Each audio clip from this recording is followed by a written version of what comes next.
घालील लोटांगण वंदीन धरण डोळ्यांनी पाहिन रूप तुझे कृपे आलिंगनानम्य पूजन भावे ओवाळेन मने नामा त्वमेव माता पिता त्वमेव बन्धुज सखा त्वमेव विद्या द्रविणं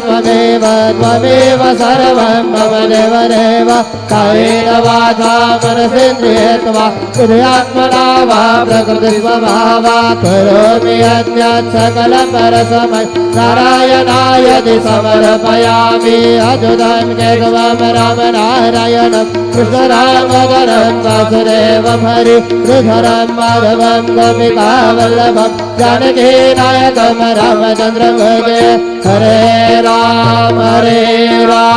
राम राम हरे हरे हरे कृष्ण कृष्ण कृष्ण हरे हरे श्री गुरुदेव दत्त अनंता तुला ते कसे रे समावे अनंता तुला ते कसे रे नमावे अनंत मुखांचा शिरे शेष गाता नमस्कार साष्टांग श्री साईनाथा